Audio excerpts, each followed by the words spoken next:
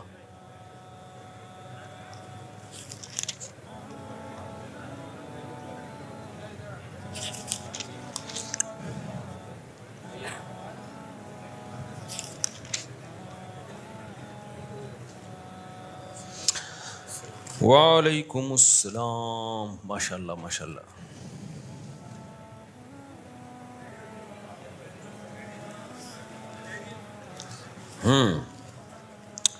ریان مجیب بل سید مجیب احمد آپ ہیں, اور دوسرے دولہا اچھا وقار الدین عثمان. اچھا ماشاء اللہ. سندس مجیب بنت سید مجیب احمد, اور مہر کی رقم ہے 2 لاکھ روپے. دلہن کے وکیل کہاں ہیں؟ آپ نے اجازت دی ہے کہ میں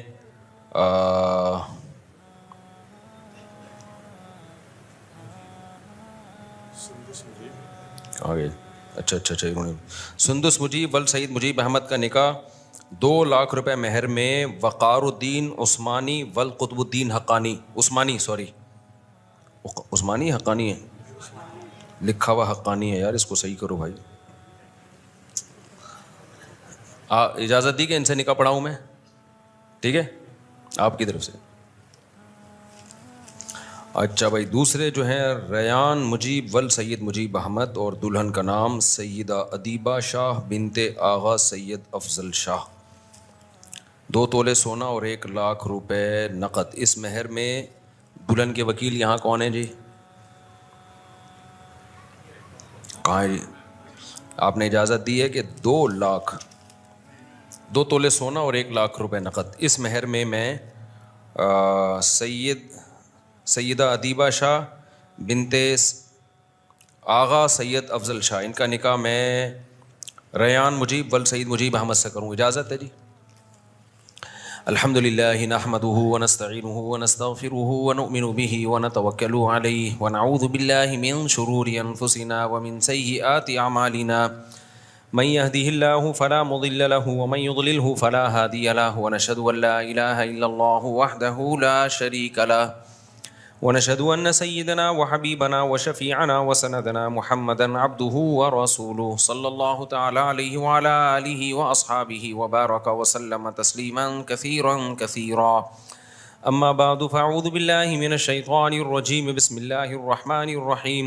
يا ايها الناس اتقوا ربكم الذي خلقكم من نفس واحدة وخلق منها زوجها وبث منهما رجالا كثيرا ونساء واتقوا الله الذي تساءلون به والأرحام إن الله كان عليكم رقيبا. وقال تعالى يا أيها الذين آمنوا اتقوا الله وقولوا قولا سديدا يصلح لكم أعمالكم ويغفر لكم ذنوبكم ومن يطع الله ورسوله فقد فاز فوزا عظيما. وقال النبي صلى الله عليه وسلم النكاح من سنتي وقال فمن رغب عن سنتي فليس مني. وقال النبي صلى الله عليه وسلم تزوجوا الودود الولود فإني مباهي بكم الأمم. وقال النبي صلى الله عليه وسلم تزوجوا ولا تكونوا كرهبان النصارى. جناب وقار الدین عثمان والقطب الدین وقار الدین عثمانی والقطب الدین عثمانی، میں نے 2 لاکھ روپے مہر میں آپ کا نکاح سندس مجیب ول سید مجیب احمد سے کیا. آپ نے اس نکاح کو قبول کیا؟ جزاک اللہ. جناب ریان مجیب ول سید مجیب احمد، میں نے 2 تولے سونا اور 1 لاکھ روپے نقد، اس مہر میں آپ کا نکاح سیدہ ادیبہ شاہ بنت آغا سید افضل شاہ سے کیا. آپ نے اس نکاح کو قبول کیا؟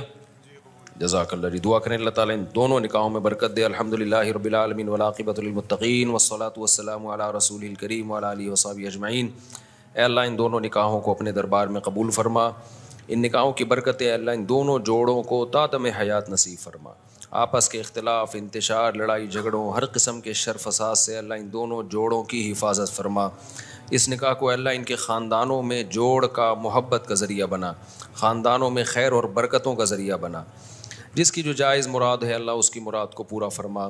ربنا آتنا فی الدنیا حسنۃ وفی الآخرۃ حسنۃ وقنا عذاب النار. صلی اللہ تعالیٰ علی خیر خلقہ محمد وعلی آلہ وصحبہ اجمعین. اللہ تعالیٰ بہت مبارک کرے بھائی آپ، ماشاء اللہ بہت مبارک کرے اللہ تعالیٰ. وہ تمیز کا کام ہے نا، تمیز والا کام. نکاح خاندانی لوگوں کا کام ہوتا ہے، سمجھ رہے ہو. گلے میں شال ڈالتے ہیں تو کیا شال دوپٹے کے زمرے میں آتی ہے؟ شال ڈالنا جائز ہے بھائی. شال جو ہے نا وہ دوپٹے کے زمرے میں نہیں آتی. دوپٹہ آج کل دوپٹے کے زمرے میں نہیں آ رہا. خواتین جس قسم کا دوپٹہ پہن رہی ہیں وہ دوپٹہ ہے کیا؟ تو جو بھی جتنا پہن رہا ہے اس کو پہننے دو، اچھا ہے نا. تو اچھا ہی لگتی ہے شال، تو ہمارا کلچر ہے بھائی. ایک ہی تو اچھا کام کر رہا ہے وہ، اس پہ بھی آپ کو اعتراض ہو رہا ہے. پہنا کرو، شادیوں میں شال پہنا کرو، اچھا لگتا ہے. یاد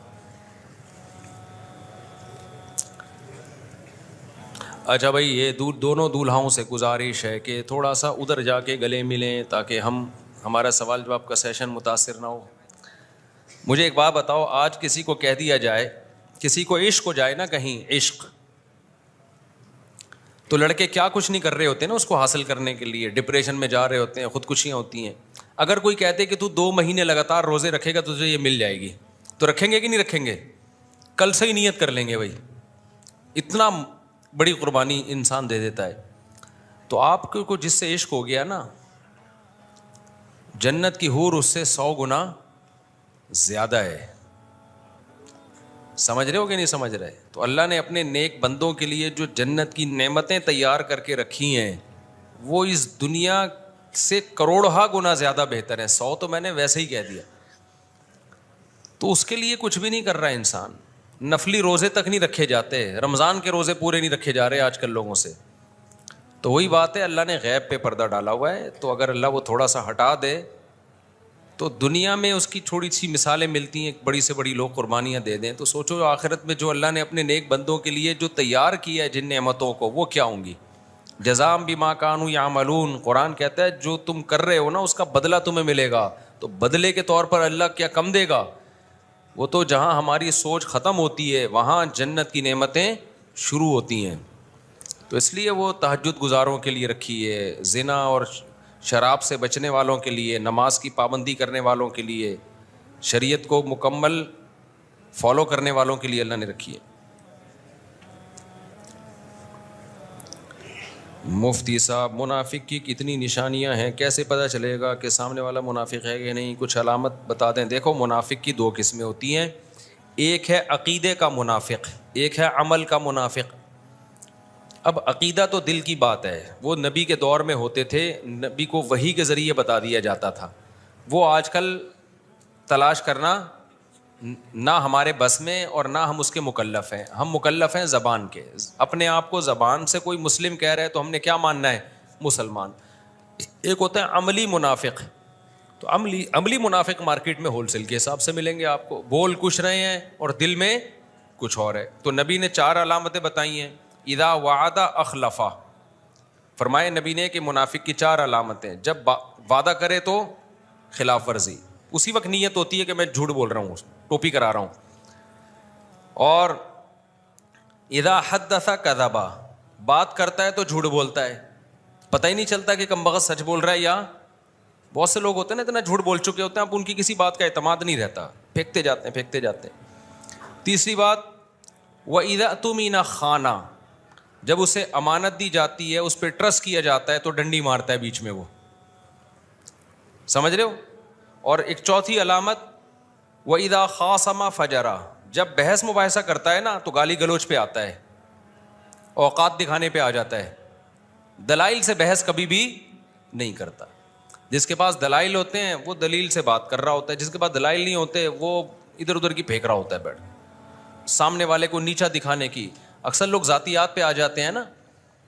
بھئی آپ کی بات کے بعد دلیل نہیں ہے تو فلانا ایسا ہے تو ڈھمکانا ایسا ہے, یہ مولوی ایسے ہوتے ہیں, جو فلانے ایسے ہوتے ہیں. ابے تو چھوڑ دو مولوی کیسے ہوتے ہیں, ابھی جو آپ سے بات چل رہی ہے اس کا جواب چاہیے ہمیں.